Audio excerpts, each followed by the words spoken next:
Same levels as last week. Should work. Perfect. All right. Just going to look at this real quick. Born December. My God, 2001, Los Angeles, California. Pirate. Billy Actress Parity, and Barrett musician. O'Connell. Her older brother. It- And she homeschooled her parents. One time tougher on them. Express themselves. So they didn't go to regular school. No, their parents homeschooled them. That's why she's fucked up. Nah, see, her mother taught her and her brother the basics of songwriting. Is her brother anything? Yes, her brother helps write and produce songs with her. Before he had his own band before he collaborated with her, and he wrote and produced his own songs with his own band. And their parents were both musicians. Her mom was an actress, and she was taught acting too. She's broken. Who was the Amy Winehouse? Yes, Can you make the comparison between the two? she was an inspiration, Amy Winehouse, for Billie Eilish. Yeah, they both have songs that kind of deal with like personal problems. Like they're trying to make me go to rehab.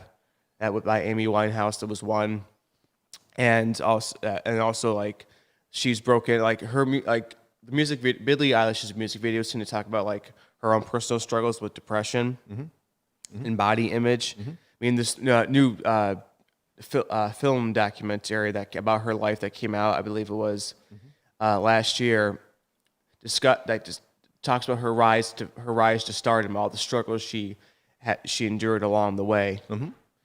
Yeah, and she said like the depression had led her down some pretty dark roads. Like she said, she probably wouldn't be here if it wasn't for like the support of her family. Wow. Yeah. Well, she seems. I mean, obviously she's talented, but I'm going to have to say, and this is awful because other than last week with you and I talking about The Sopranos and other things, I have no idea what this.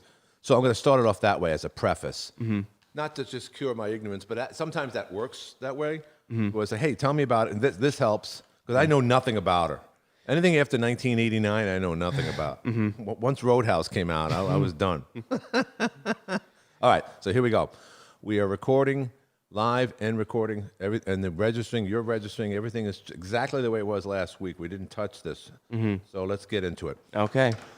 Hey, everybody, this is Glenn. That is Public Square here in Watertown, New York, high above Public Square here at H2O Studios. And this, once again, back in the studio here with Chris Pacifici and his history through the eyes of a millennial. And Chris, last week for the very first time, we started using this format where we're on camera. We've been doing this for months now, yes. Just audio-wise, talking about what you know about the 20th century and pop icons and in Hollywood in general, in correlation, if you will, with real-life history itself. Not just war movies and movies about politicians and so forth, but when they were made and why they were made. And you have a very good sense of that because, and we've said this before, your parents are basically my age, and you followed what they liked as a young man, and you still do. So welcome back to your show again, Chris. Thank you for having me back. Yeah, and second time on camera. Now, last week we talked quite a bit about the greatest show ever made, The Sopranos. Yes. And now we're talking about something I have no idea about, Chris. Yes. And that's Billie Eilish. Is that correct? Correct. Am I saying that right? Yep. All right, so first of all, her real name is Billie Irish, from what you just told me prior. Is that true? Her real name is Billy Parity Barrett O'Connell. Oh, O'Connell. Okay, all right, sorry. See, that's what do I know about this woman? Very cute. She's the one with the green streak in her hair. Why does she do that? Well, it was part of her look. Yeah, It was sure. It's a good look. It's a really good look. It was iconic. I think she was trying to make her iconic or stand out. But now she got rid of it. Now she dyed her hair blonde. Now she look. I like her as a blonde. To be honest, I mean, she's definitely adorable. She's no Britney Spears, and she's in the news too. We'll talk about her as well because there's some parallels there with the controversy lately. Billie Eilish, excuse me, right off the bat, is in the news right now because of something that she tweeted when she was 13 years old, Chris? It was a lip sync. She was performing. Yeah, she was singing, and she's lip synced an Asian slur. Yeah, right. And now people are like the left's the far left is losing their minds over it, like having how can we still keep her in society? Can we? Politically, Chris is probably on the left of center, but not like the crazy left that you just referred to. So that's the same thing with the Tea Party people, the radical right people like Marjorie Greene. we both have those fashions within our own political parties. So it's a shame that here it is, something that she said she was lip syncing something when she was a child. It's on video. There's a ton of things out there. Do you think this screws up her career or what? No, I don't think it. Not as bad as Chrissy Teigen. Yeah, and again, someone made the comparison to Chrissy Teigen, who had a history of that, a prolonged history of bullying and saying crazy things, and as an adult. So that's neither here nor there. So Billie Eilish is fine. She's going to make it. That's for sure. She's too big right now to fall. Now, why is she? Now, let me ask you. Why is she? How many songs? You have a litany of things to talk about here, but how many hit songs has she had? She's had "Bad Guy." She also did a remix of that song "Bad Guy" with Justin Bieber, who was like her all-time, her first love, as she calls him. Right. You know, she had to go to therapy because of her obsession with him. Yeah, she talked about that, and she was talking about her obsession with him on Ellen DeGeneres' show, and then someone posted a video on YouTube of Billie meeting Justin Bieber in person at 2019 Coachella. Yeah, and Justin was wearing a mask at the time, so you could see the top half of his face, but she said he was wearing a mask, but all you could see were his eyes. Wow, and she recognized him because of his but she knew it was him. Yeah, I sure. think she recognized the top half of him. Yeah, and she's kind of like, you know, I can tell trying freaking out, but trying to keep herself composed, stop herself from crying. Right. And Justin's just sitting there. You can tell he's smiling underneath that mask, just with his hands in his pockets, just standing there. See, I don't see. Isn't there an age difference there, or is that me? He's 7 years older than her. Okay, 7 years old. Okay, well, in the Hollywood or the celebrity sense, that's really not that much, especially when it's the male, whatever.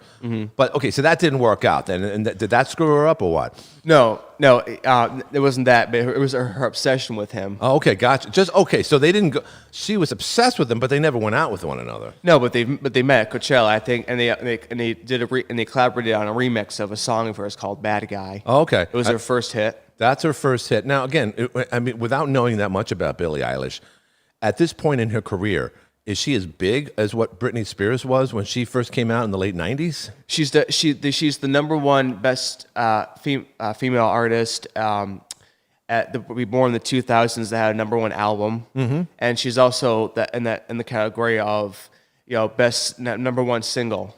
Okay, so she's definitely clearly up there in the last 20 years. Now, who was the one who sang "Hello"? Who was that? That was Adele. Okay, Adele. Now, is Adele doing those commercials now for the credit cards? Has she lost a lot of weight? I don't even recognize it. If that's the same Adele, she lost a lot of weight, right? I mean, she looks like Sarah Paulson. I thought it was Sarah Paulson when I first saw it. And who's Sarah? Okay, just so because I'm so out of touch with the celebrities today. Unlike, of course, Chris, who knows my generation and the stuff that's going on today. But there's a really attractive person talking about credit cards. Is that Adele or she's got a British accent? I have no idea who this woman is. But anyway, okay. So Billie Eilish, on the other hand, is today's big pop singer. Yes. That's unusual because Beyonce and other, not for nothing, but urban singers should be at the number one because we've seen so much of Beyonce, we've seen so much of Cardi B, and then the girl who took her, who's the new sensation, who's singing around, who's twerking all over the time. So is there resentment? I mean, I got to ask you this, because here it is, this cute little blonde girl with a green streak in her hair from Los Angeles. Is there resentment from the business that she's so popular these days, and that's why they try to cancel her, so to speak? I think because she's likable, she's relatable. Yeah. People like her. She's personality. She is who it. I mean, she doesn't kind of act. She acts the way she. She is who she is. Right. I think people like it that she and her brother work together. They like her story. They like that they perform in his bedroom. Wow. Because he has recording equipment in his bedroom that they record songs on. He and she. So they don't. Okay. So in other words, they wouldn't go to the MCA or RCA studios or something of that nature. They actually do it in their home, in his bedroom. They actually do it. They actually do it in his home. My sister this year met her brother's name is Phineas. Yeah. She met his girlfriend at this restaurant in Syracuse called Oh My Darling. Yeah. Because Claudia Sawelski is her name, and she's filming a movie down there. Nice. And she's like an Instagram influencer and YouTuber. Yeah. And she met my sister, and my sister was saying what she's like about the nicest person you ever want to meet. So sweet. Oh, nice. Very friendly. Yeah, approachable. Yes, and very, very pretty. Yeah, I'm sure.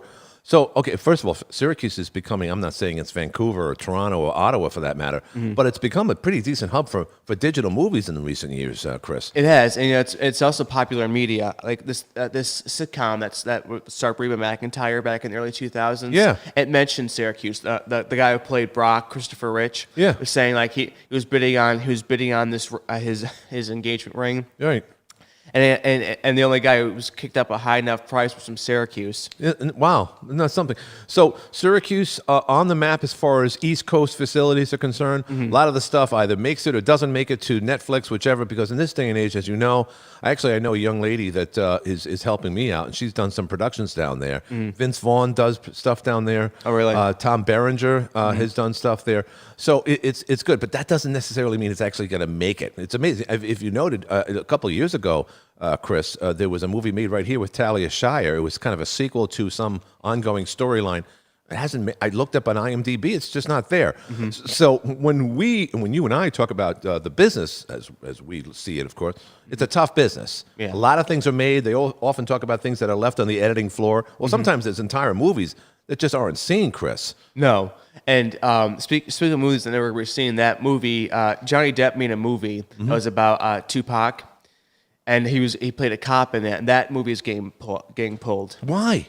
because of Because of Johnny Depp? because for him beating his former that's- wife, and also his other behavior recently. I get that, but at the same time, though, Chris, I mean, you look at all the people that were involved in that production. If that's the case, then they should. It's funny because whenever you watch that '70s show, and you know where I'm going with this, because when you watch the '70s show, you think, oh, are they going to take this off the air? Because the one actor, the guy with the curly hair, the young guy with the curly hair, Yeah. he's up for rape charges, serious rape charges. Oh, that guy? Yeah, yeah. Oh, the horse without the glasses? Yeah, the glasses, not the. I hate to say this, not the foreign kid. Yeah. But yeah, and of course not the good-looking guy that Ashton Kutcher. Not Ashton Kutcher, and not the other good-looking kid who I forget his name, but he did a movie with Dennis Quaid, and you've seen him before. He's actually a good guy. No, the kind of. The '70s. Look at the great acting there because he did look like he came from that generation. But he's in a ton of trouble. So I'm surprised. Bill Cosby, that show isn't on the air. That's not anywhere because of his antics. No. And that he refused to take any type of psychological courses in prison. So now he's going to extend his stay there for another year or two before the next parole hearing. So it's a crazy world, Chris. There's no doubt about it. It is. It's like during these last 5 years, we've seen like the downfalls of so many like prominent people we knew and loved. Yeah, sure. Matt Lauer, Yeah. who my parents watched for 20 years, for as long as I can remember, getting ready for work in the morning. Oh, big time. And like we would always watch him to see him fall from grace, and Yeah. it's crazy. Again, falling from grace sometimes can happen when unfortunately you've had a drinking problem and you crash into a building or but he fell from grace by his own doings. Yes. I mean, the stuff that we heard that he did down in Rio during the Olympics. I know. Not to mention this little buzzer underneath his desk and not letting people out and making comments on camera about his co-hosts and so forth. He was a pig. There's no doubt about it. But that said, he was very good, though. It's a shame, though, Chris. It is, and it's like I read there's this book by Ronan.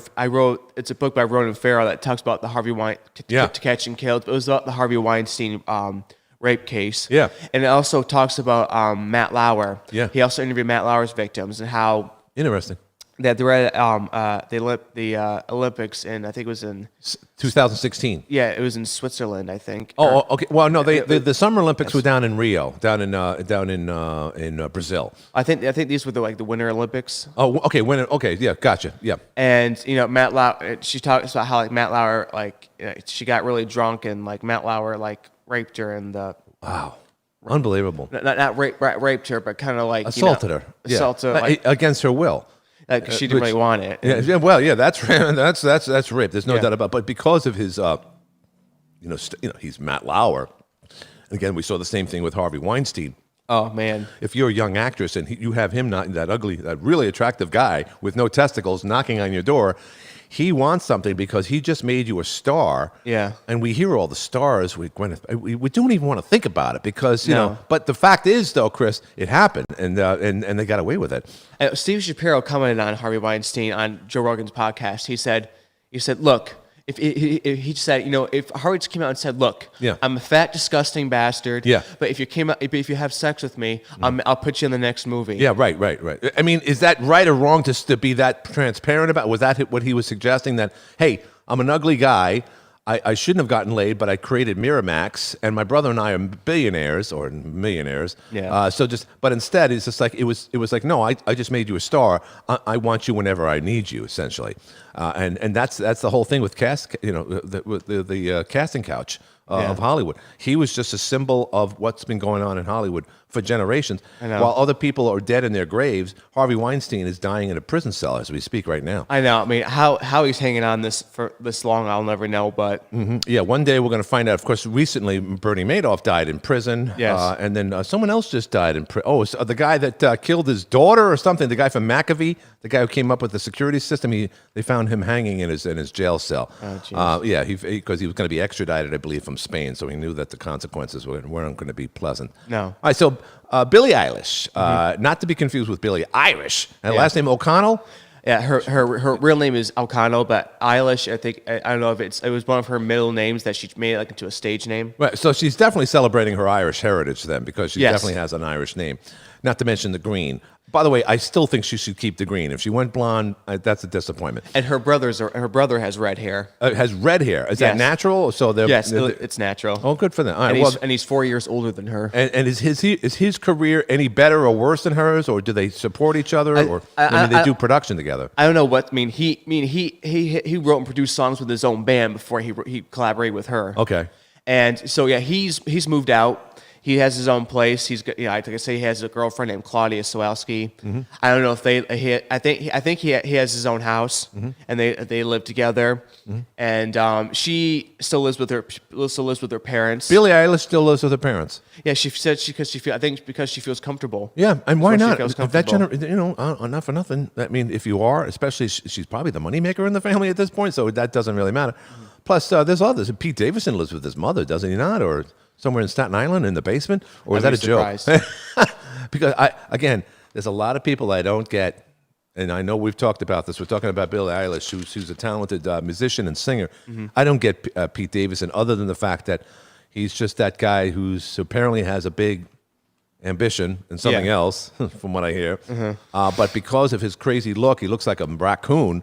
And that the fact that his father died in 9/11 and he makes fun of that, I know. that's got him a lot of attention in the last 8 and 9 years. It is, and he also dated Kate Beckinsale. Yeah, and others too. And he had this obsessive relationship, like you talked about earlier. But he did it with Grande's, Ariana Grande, Ariana Grande, and that made him suicidal.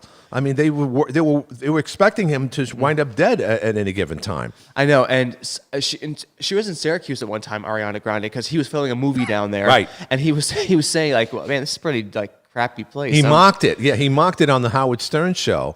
And again, he was at the same studio that's doing a lot of work these days, and he mocked Syracuse. Then he had a gig down there as a comedian, and they canceled it. They said, "Screw you! You don't have to come here." I know, but it's like he's from New York. I mean, New York, Staten Island. Staten Island. I mean, it's not that really any better compared to Syracuse. No, because again, we're in the culture now where again, if you could just tear apart any the cancel culture. If and again, Pete Davidson's at the liberty of saying anything he wants about the Congressman Crenshaw with the patch over his eye. Then he apologized, and then he doubled down on it later on. He just doesn't give a shit.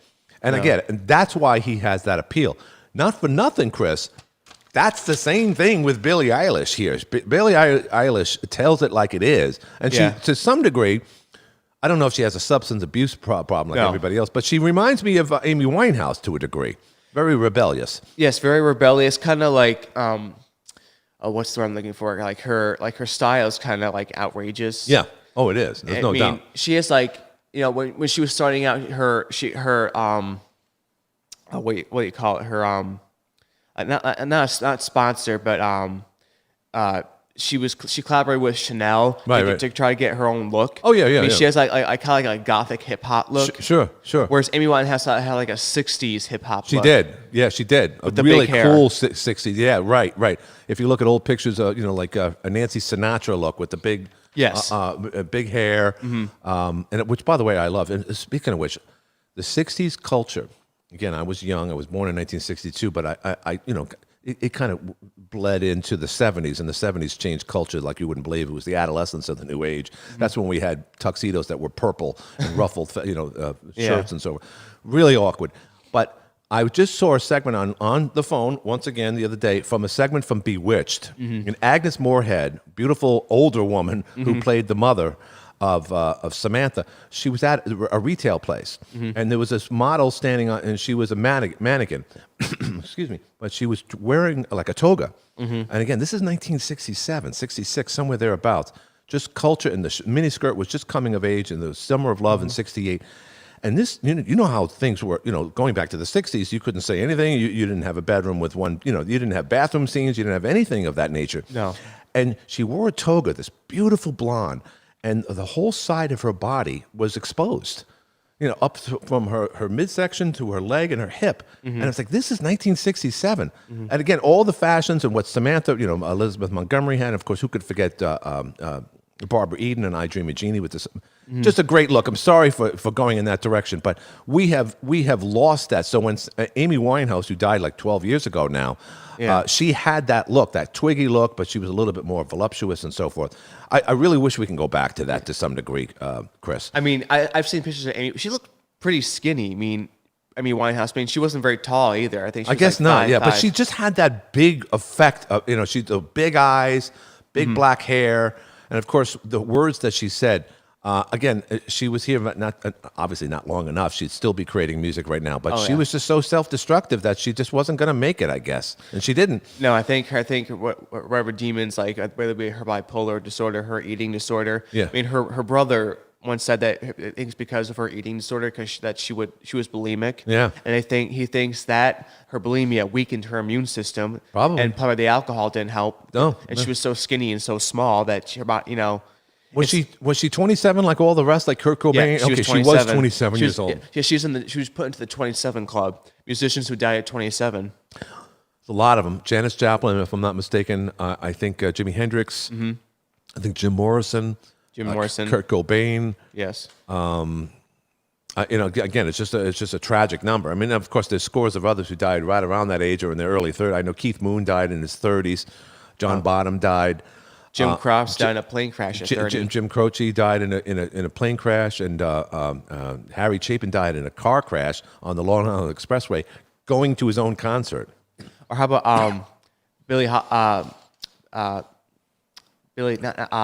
Not Billy. Billy Holly. Buddy Holly. Buddy Holly. Yeah, right. And it's a tragic thing. February 1959, the night the music died, the day the music died. Yeah. A famous song, of course. But the Big Bopper was in there, along with Valance. They made the La Bamba movie about it. I'm just forgetting his name. He's a Latino singer. Yeah.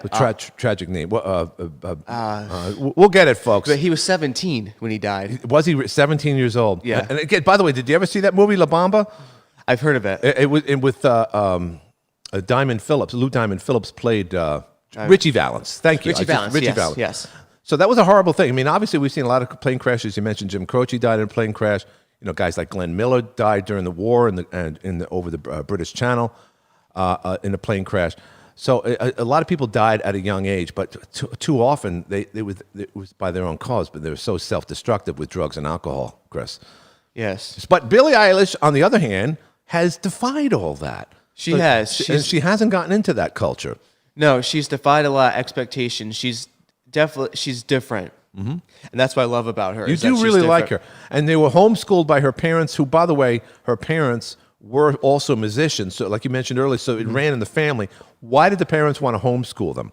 They wanted to spend more time with them. They wanted to help them express themselves, whether it be through music, movies, acting, because her mother was an actress too. Her mom knew Melissa McCarthy.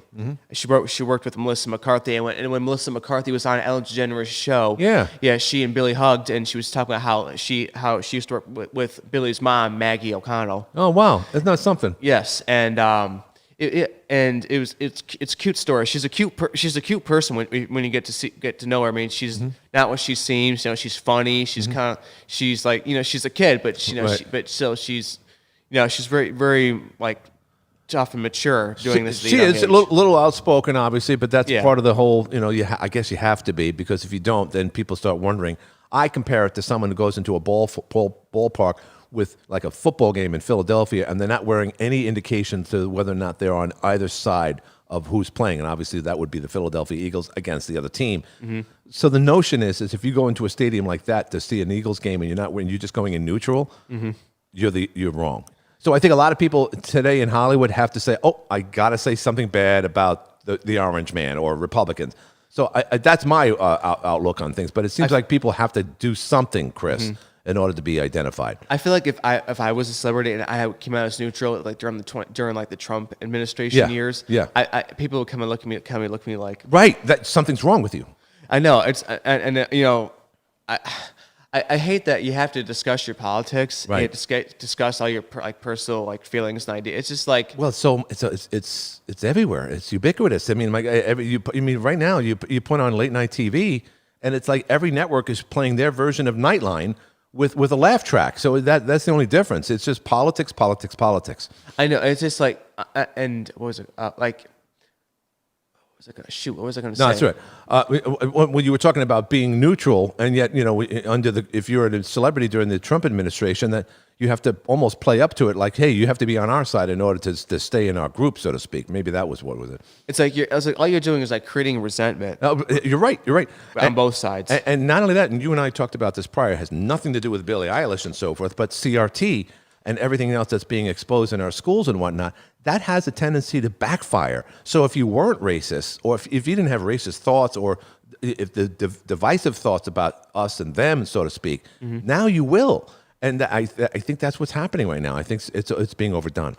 It is. It's just getting out of control. It just. I hope one day, it looks like, guys like Bill Maher, and just recently Jon Stewart was on the Stephen Colbert Show, and he kind of, he went the other direction. So hopefully people will calm down. And again, we're still off the Donald Trump effect, who I very much love and appreciate.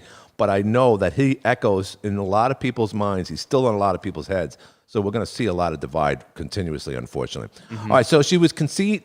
I'm reading your handwriting here. In vitro fertilization. So what does that mean? Explain what that was. Billie Eilish was conceived via fertilization. In vitro fertilization. Oh, in vitro. Jeepers, that's a long. What's that all about? Basically, I think they take. It's a science term. You have to take freeze the egg and the sperm. Okay. In a container, and have to because I guess her parents must have had trouble getting. Her mom had trouble getting pregnant. Right.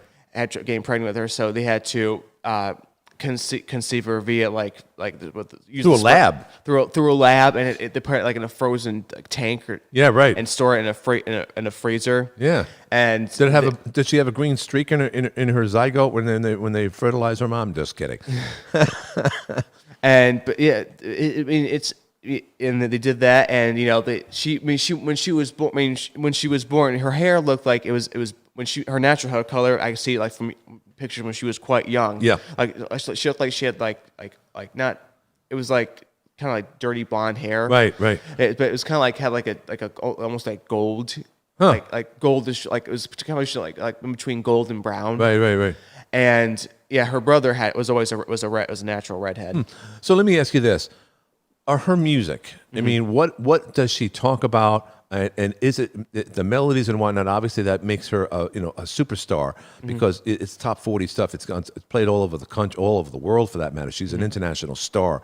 But what is it about her music that you like the most, Chris? I like it because it's she has a very soothing, almost soprano-ish, mute soprano-ish sounding voice. Right. And I like the lyrics. I like the beat. I enjoy, it's fun to watch her dance on stage too. I remember seeing. She did a concert, her and her brother, they were on a bed. Right. And it was up on wires, and they were kind of floating around the stage or over the audience. She and her brother were sitting next together. Her brother was playing the guitar as she was singing. And I thought that was pretty cool. And what else did she do? Yeah, I told you how she collaborated with her first love, Justin Bieber. Right. On doing Bad Guy. And I like the song. She did I Had a Dream, I Got Everything I Wanted. That's a very good song. I liked. She did. Looking here, I'm trying to see if she's got more. If you have more listed, she has a new album out. And now she has a new album. So, okay, so she's done well, and she's going to continue to do well. Yes. But, I mean, I say that because that doesn't always mean, you're going to continue to do well. Adele, for instance, we talked about it earlier. Yes. Is she still singing, or is she still, famous from her low music from years ago? I don't know what's going on. Well, I mean, here's my point with that. Not to interrupt, but, it's tough to stay on top. Does Billie is. Eilish have what it takes to stay on top, in your opinion? I think for the time Longevity, being, yeah, okay. to the time being, I think she's still going to be there, but I can't predict what the future holds for her. See, because here's my point about this. Because again, I'm older than you, and obviously we talk about then and now, and then we correlate it. So here's a big comparison. Madonna, she comes out in essentially the late 70s, but she's an 80s icon, right? And then she goes through the 90s, and even today, I don't even know if she's creating stuff, but she's very, very relevant. Yes. She's the Marilyn Monroe of pop music from the 20th century. There's no question about that. But every year she had to prove herself with Yes. another, or every 2 years, whatever it was. Back in the day, you had to prove yourself all the time. You had to come up with a music video, get DiCaprio in there as a 12-year-old, whatever, and do all what you could do and come out and do better than the previous song. Now, Britney Spears comes about in the late 90s. You know where I'm going with this. Yes. And Ooh, I Did It Again. And then Oops, I Did It Again, Oops, yeah. I Did It Again. Great song. Pop song. She's gorgeous. She's got these beautiful eyes. And now she's a nut, and she's trying to fight back to get the money from her father so she can go on with her life and so forth. But again, when was the last time she came out? She didn't have to do what Madonna did every year to prove herself that I'm good, I'm great. So that's what it was in the day. Now you get to the point where Adele can be Adele for the rest of her life, Chris. I don't get that. You have to prove yourself. You got to play. Tom Brady's still proving that he's the greatest football player of all time at 44 years old. Yeah. And yet somehow or other, Britney Spears, does music from last century, and she's still famous. And it's the same thing with so many others. So am I crazy with this? Or can you just come up with, say, a couple of good songs here and there and be famous for the rest of your life? I will say she was my first crush in the 7th grade. Britney Spears. My first crush in the 1st grade. First, I was going to say, yeah. When I was 7 years old. Oh, I'm sure. And I found out about her. It was Valentine's Day in the 1st grade, and a classmate of mine, Paige, gave me a Valentine's Day card. It was Britney Spears Valentine's Day card. Oh, wow. And I was just like, and I asked her, who is this? And she said, it's Britney Spears. And I was like, huh. And I asked my mom, can I get the new Britney Spears album? And she did for my birthday. I got the new Britney Spears So album. wait. Someone gave you a Valentine's Day card with Britney Spears on the card? Yes. Was that like your first grade crush or a friend of yours? Or It was a classmate. Yeah, that's so cool. So from that, you became a fan just from that card. Yes. And that's what's initiated, of course. I'm sure you would have been a fan nonetheless at that age. That's pretty early to be a fan of anyone, to be quite honest, Chris. Good for you. It is, yeah. I mean, I always knew, like, I was different Yeah. from other kids. Yeah. Well, But- yeah, right. You were listening to Sinatra, and when you were no, I don't. Maybe you were, but you were definitely appreciating stuff that kids had no clue about. I was definitely listening to the Beatles. I knew And that. you're listening to the Beatles. So that's the whole thing about history from the eyes of a millennial. HTEM is the acronym, by the way. I read it quite a bit. But Chris, obviously, with his parents in their early 60s, late 50s, just like I am, and my brothers and sisters were older than me. My parents were from another generation, but I got acclimated with a lot of things, including the Beatles. My sister was a big fan. So obviously, Chris, born years later, falls into the same category, and he passes that on. So here's the thing. I notice a lot of young people your age and younger and older are playing music from the 20th century. Do you see that as well, Chris? I see it in certain generations. This actress, I have a crush on. I'm falling in love with. Diana Silvers is her name. She has a crush. She's in love with Paul McCartney. Oh, of course. She has all his work. Her boyfriend Dominic Fike, who's a musician, got to perform with Paul McCartney. Got to be in his music video for a remix. He did a remix he did of his song. And she's like, and Diana posted this on her Twitter, and she's like, "I am not okay." Wow. And Dominic was saying on the James Corbin show, Yeah, how like when they were first like dating, he when he performed he performed a few Paul McCartney songs for her, and he said that got her to be his girlfriend. And she wrote back on Twitter, "It worked." Wow. Yeah. I'm like, huh. So all I had to do was pick up a guitar to. Right. You're absolutely right. Yeah. Well, I mean, guitars help. And you don't have to look. I mean, like Rick Ocasek was the leader of the Cars, and he married a beautiful model. She's in the Do You Think I'm Crazy video. She's a beautiful supermodel. But Rick Ocasek was not a supermodel by any means. But Chris, he was a musician. Musicians, they get laid, Chris. They do. Even like anyone was saying, like Mick Jagger is an ugly dude, but he's got big lips. Right. Some of like singers, like like he was saying, like Luther Vandross, he's a Kentucky Fried Chicken guy. Yeah. Right. Well, yeah, and again, back to Mick Jagger, not the most, but again, you look at pictures of him younger, he was actually a good-looking, college student. Essentially, they're all good-looking kids. But rock and roll definitely took a toll on him. That's for sure. Did you know Lee Radziwill, the younger sister of former First Lady Jackie Onassis, Yes. toured with Really? Mick Jagger? Really? Yes. Wow. She slept on a tour bus with him. Wow. And she was being interviewed in 2013. I think it was by Sofia Coppola. Right. Yeah. Did you see? Did you find? And she was asking Lee, could you see how people find him sexy? And Lee said, I could see how people would find him sexy, but I find him kind of repulsive. Women would. Wow. She said, I found him kind of repulsive. And she toured with him, you're saying? Yeah, she did back in the. That was a pretty rude thing to say. Repulsive is an ugly word to say. Well, she found him kind of repulsive. I mean, she says she could see how other women would find him sexy. Yeah. I found him kind of repulsive. Wow, that's something. Boy, jeez. I don't know if I'd let her on my bus after saying something like that. Well, She told it like it was, I guess, right? Lee Radziwill. I mean, she was kind of the opposite of her sister. Okay. Yeah, she from it was obvious from a young age, like Lee was saying that Jackie was their father's favorite. She felt clearly was their father's favorite. And Jackie got married first. She got married she married a guy who became president of the United States. She had long-lasting marriages. She was married to both her husbands until the day they died.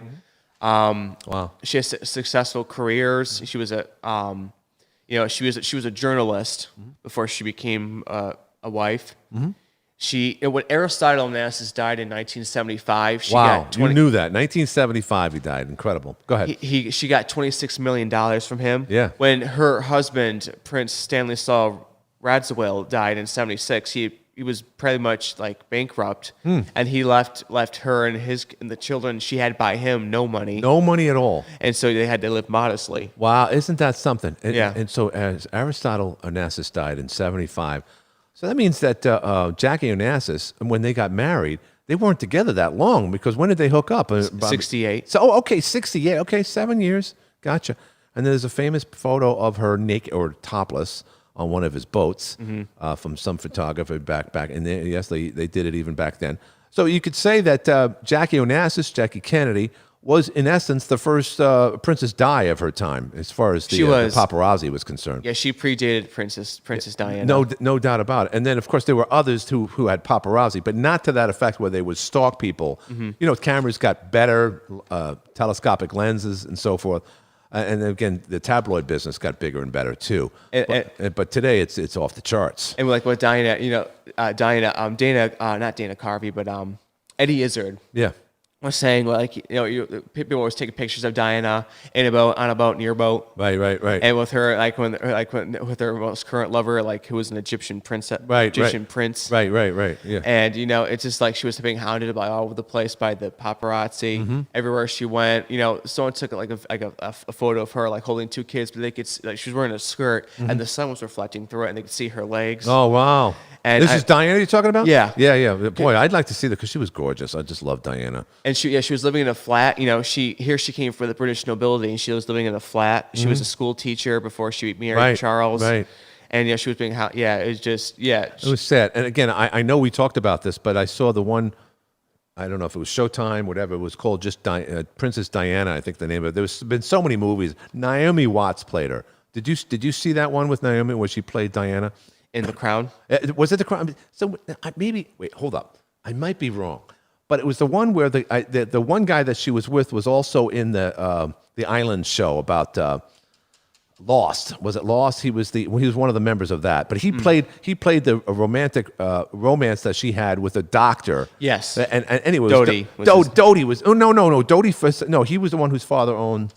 Yeah, it was. This was somebody else. This was a heart surgeon that she had Yes. a relationship with, and it was just that lesser known story that from London. And I'll tell you what, every time it's on, I watch it. It's that good. It's sad too. I mean, Oh, big time. She said she was in love with him. Yeah, she was. But I guess it just didn't work out. Well, and it couldn't. And he was very firm. I mean, based on the movie itself, I'm assuming this is the way it was in real life. He was very firm with her. We can't be together. As I know, you're the most famous person in the world, and she still came back to him. So she was a very ordinary person, and Yes. she should never have married Prince Charles. No. And if she hadn't, she'd probably still be alive today. I think she'd be happier. She'd be happier. But here's the one problem with that. You and I wouldn't be talking about her right now. No, probably wouldn't. Yeah. You know, that's. I mean, again, there's an exchange there. Fame, has a cost. But when you look at what happened that night in Paris in 1997, and then 2 years later, what's his face, JFK Jr. dies Yes. over. Hyannisport, essentially. Yeah. It's just wow. I mean, the two best-looking people of the 20th century never made it to the 21st century. I should also say in '97, 1 month before Diana died, her friend Gianni Versace was shot. Well, that's right, down in Miami by that crazed guy who had AIDS. No, who it was a crazed. He was a gay man. Yeah, yeah. killing. That they were saying, and when they were talking about Gianni Versace, Yeah. in 2017, they were saying how Andrew Cunanan was the guy's name. Yeah. he had shot other gay guys, but the FBI wasn't doing anything because he was a Right. gay man killing gay men, and no one did anything until he shot Versace. Isn't that And that's something? when they kicked off the investigation. Let me tell you something. I don't know the name of the show because this is what happens when you do a podcast and you're talking about things. We normally would have a producer here on Google so he could look it up and give us that information. But I can tell you this. There was a miniseries made about that guy. Yes. Okay, do you remember the name of the show by any chance? American Crime Story. Was that, okay, good. It was American Crime Story. Okay. Whoever played the main nemesis, the killer himself, Yeah. a good-looking gay guy from Ohio or something, I don't know where he was from, Mm-hmm. that guy did a tremendous job, Chris. Just unbelievable job. He should have did. won an award for that. He did, and also I liked the guy. It who was played well Versa- done. and the guy who played Versace. Yes, yeah, and his sister, of course, the crazy one. Yeah, Donna. Yeah, Donatella. And what's her face? Maya Rudolph impersonates her, used to on Saturday Night Live years ago. Did a great job. Yeah, and Johnny and Donatella had another brother, Santo, and yeah, but Johnny controlled 50% of the company, and I guess he suffered from ear cancer. Wow. He recovered, and Wow, ear cancer. a rare form of ear cancer. I guess so. Donatella was Yeah, saying. yeah. And so when he died in '97, he left his ownership of his company to Donatella's daughter Allegra. And Allegra, who's 35, Yeah. is worth over $800 million. Wow, just from the Versace foundation or estate or the money he made. From that ownership, Right, from the ownership of his product. because he founded the company, and then brought his brother and sister as co-owners, and And they all lived together down in Miami. I don't know if they lived in that mansion where he was killed. No, but they all lived down there. It seemed like that was their hometown. no, he lived there with his partner. Okay. And yeah, they're all from Italy. They the mother, we see from clips and the American Crime Story that his mother was very supportive of him Right. becoming a designer. Right. And and it was cool to see. It was a good story. It was good for he had despite his poor humble beginnings. Yeah. Right. Sure. Had a happy childhood. And he was talking about how the Medusa logo he has. Yeah. Right. It was from a plaza he and his brother and sister used to play in. Wow. And he said that in that culture, Medusa has the ability to make you fall in love. Wow. On first sight. So that's why he used that logo to make you fall in love at first sight. No, I thought Medusa was the one with the snakes in her hair. When you looked at her, you turned to stone, or was that something else? Maybe. In Greek, I think in Greek that's in Greek mythology. Oh, okay. Yeah, well, when I think of Medusa, I always think. Yeah. But, So, but getting back to that short series that you mentioned about Versace and his death, the guy who played it, there was also Farrell, who was in. Who replaced Wayne Rogers in MASH. He replaced Honeycutt. Well, his last name is Farrell. Anyway, he's the actor, and he was in it, and he played a gay architect Yes. from Chicago. Yes. And the scene where he gets killed by the crazed man Yeah. is hard to watch because not only does he kill him in his own garage, but then he puts pornographic material over his dead body as he's dying, so that when the police arrive, which indicates, by the way, Chris, why the police didn't take it seriously. It was, oh, it's just a gay lover and a spat and so forth. And this back in the 90s, that's disgusting to say that, but that's exactly what happened. That's why he went on to kill Versace. Yeah, it's sad that because Versace's death could have been prevented had the FBI. He didn't even know him. No, didn't even know him at all. Right. And who's going to show? I mean, again, here it is. These big mansions down there in South Beach, there in Miami.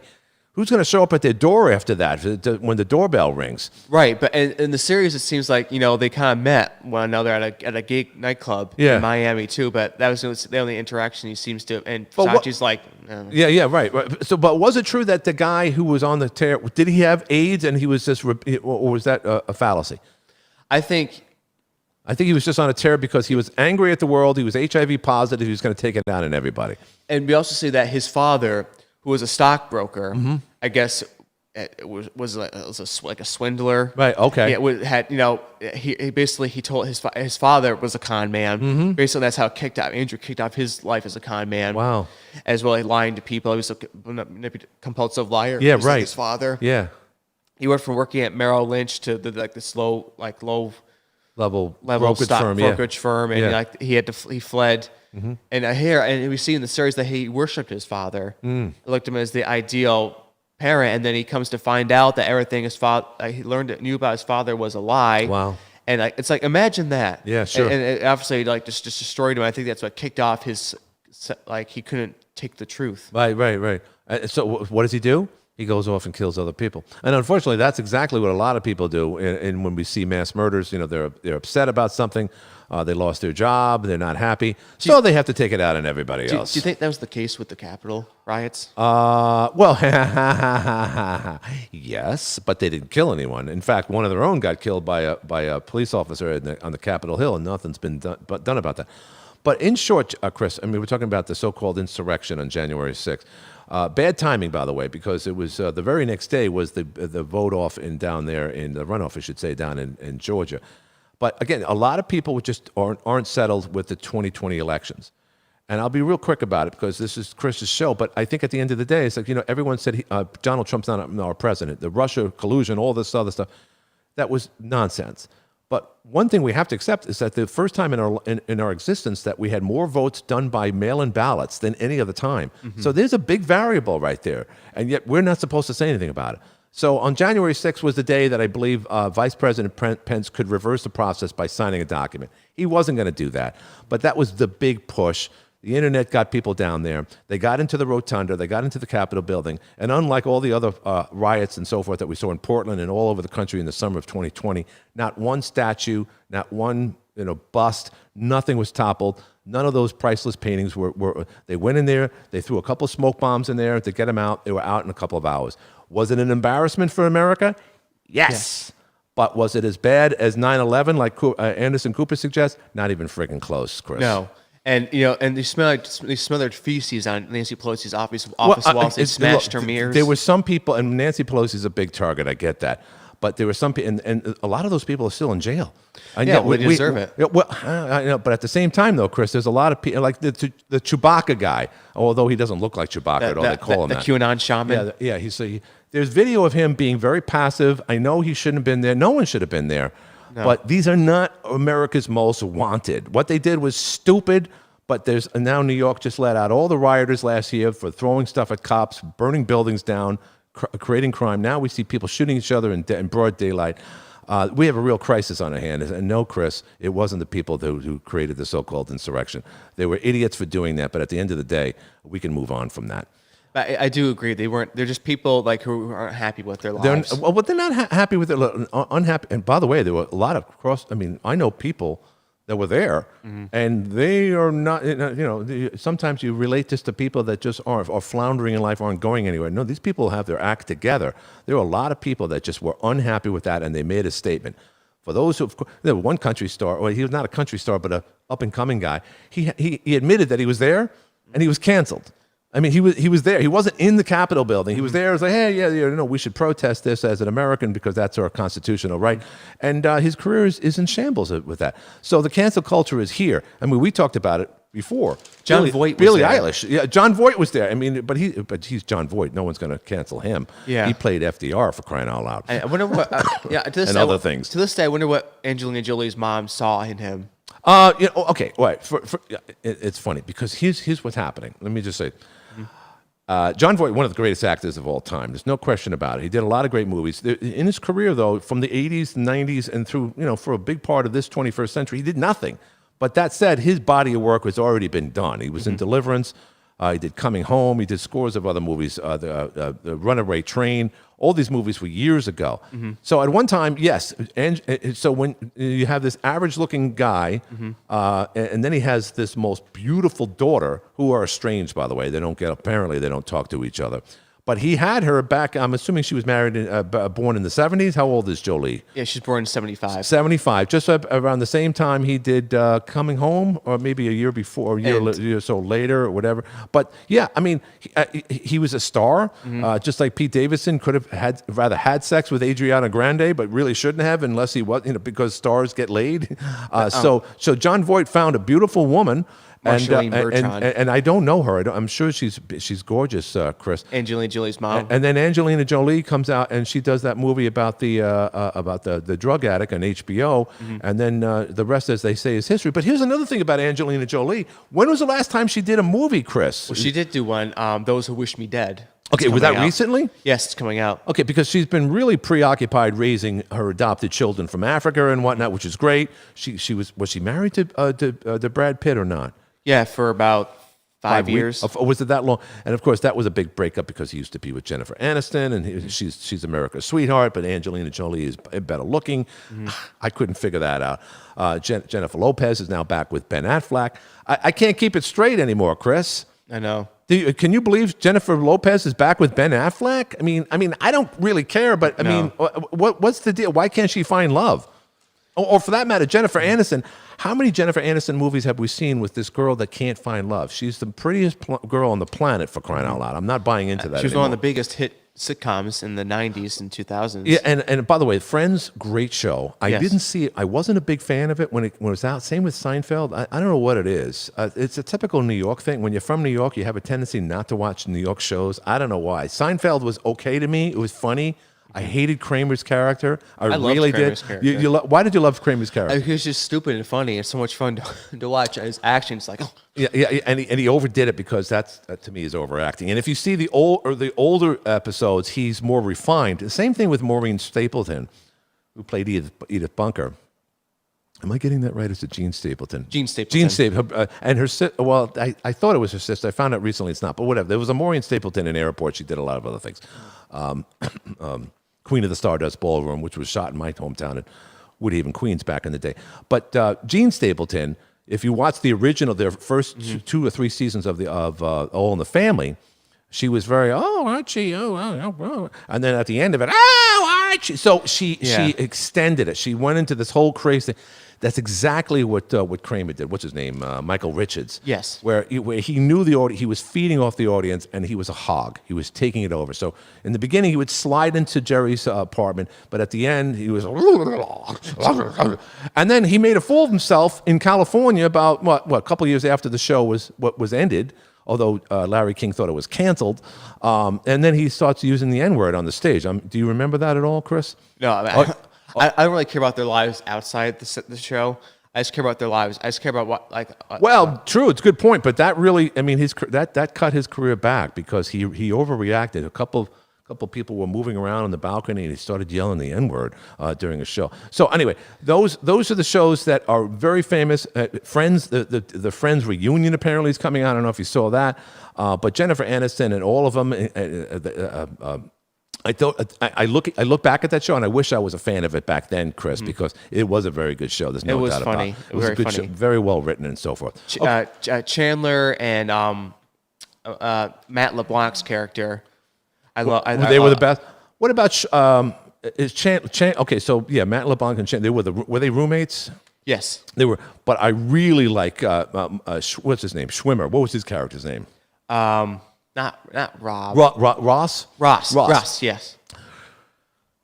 Elliot Gould's their father, and of course Courtney Cox is their brother and sister, right? On the show, right, yeah. on the show, and they're all good. But I tell you, when the show is about him, and again they're all good. It's he's the funniest. He's hysterical. And again, but you know what? Here's the thing. The cast hasn't done that much since the show, other than Jennifer Aniston's Love Life. Yeah, but movie wise, she hasn't done that well. She did. I saw her in Bounty Hunter with Gerard Butler. Okay. She did. I saw her in Dumpling. It was about produced by Dolly Parton. I saw her in really interesting. I saw her in Office Party. Yeah. With a bunch of stars from SNL. Yeah. What else? I feel like I've seen her in others. So, but again, she's a typical example of someone who's more famous for being who she is as opposed to what she's doing. She does a TV show with Reese Witherspoon. That's about Getting arrested? anchors. Oh, okay. News anchors. She plays news anchors. And Courtney Cox had, she got rid of her crazy husband there, one of the Arquettes. I forget his first name, but he was a nut. And then she did the show where they were drinking a lot of wine. Mm-hmm. So she did something. And then, of course, as we know, the guy who played Chandler, he did The Odd Couple a couple years back, but he's got a serious drinking problem, apparently, Chris, because they had him on the reunion recently. Matthew Perry. Is it Matthew Perry or? It's Matthew Perry. Okay, he doesn't look good. And then, of course, the guy who plays Joey, what's his name? Who plays Joey? I'm really bad, folks. I'm sorry. On a Thursday morning, I should know that. But Joey is a funny guy. He had his own show with the girl who played Adriana from The Sopranos. Remember that show, Joey? That was successful on NBC for a little bit. But my point is this. Great show, great actors. They all came at the right place, right time. They were making millions of dollars per episode, as we know. But again, nothing since then. I don't get that. Yeah, I don't get it either. So, but that's what we're talking. We started talking about Billie Eilish. Yes, I know more about Billie Eilish than I ever thought I would ever know. And I would dare say, based on what you're saying, Billie Eilish will perhaps go on and become a very successful person. And she is now in the cancel culture. Tried to get rid of her, but I don't think that's going to happen. And for your sake, because you're such a big fan, Chris, you're happy about that as well. I am, yeah. I kind of almost have to say I do have a crush on her. You do? Okay, so there's a lot of people that did you ever have a crush on Britney Spears? Yes, I did. Okay, or rather you did because of the card that you got. But okay, let me just ask you this. Did you have a crush on anyone in the in the Friends episodes of the series? The only none of that, but there was a movie my grandma showed me. It was Angela. It was Angela Weber's. It was the 2004 film version of Phantom of the Opera by Angela. But it was based on Angela Weber's musical Broadway show, and the girl who played Christine, Emmy Rossum. Oh, nice! I thought was the second most beautiful woman I'd seen in my life at that time, prior to Britney Spears. Yeah, yeah. And I was fascinated by her. And obviously, if she's in Phantom of the Opera and she's playing the role of Christine, she's probably a real good singer, Chris. Very good. She has a very dramatic soprano. And again, here's the one thing about Angela Lloyd Webber's, and I think we talked about this. I saw it in Toronto, and I've heard the album, the music and so forth. The music is infinitely better than the story. Because the whole aspect of him being a circus act or whatever, or a freak, I don't get it. In a freak circus. The Claude Rains version of it from the movie version as a kid growing up, that's how I remembered it. And then they changed all of this, and everyone's screaming, and the chandelier falls down. But the music was just, Think of Me is one of my favorite songs. Think of Me.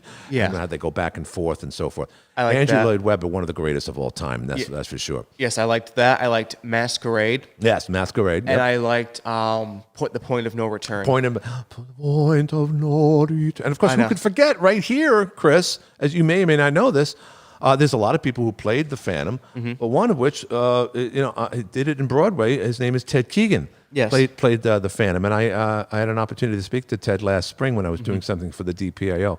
So, and it's funny because Joe Rich refers to him as from Boyd Street to Broadway, playing the Phantom of the Opera, one of the most famous roles of all time. Proud to say that, coming here from Watertown. Viggo Mortensen, of course, from here. Yes, Mary Richard Grieco. Richard Grieco's from here. Mary Masterson Hughes, am I getting her name right? She was in a lot of shows on the CW. She did movies. She also, I believe, was a spokesperson for, if I'm not mistaken, for Florida Orange Juice. But anyway, so a lot of, I mean, for a small town of roughly in its heyday of 33,000 people, we're way below that number right now. But a lot of famous people came from here. Not to mention, and you and I talked about this, Chris, a lot of Canadians from this general area are Dan Aykroyd's from across the way. Peter Jennings started his career in Brockville.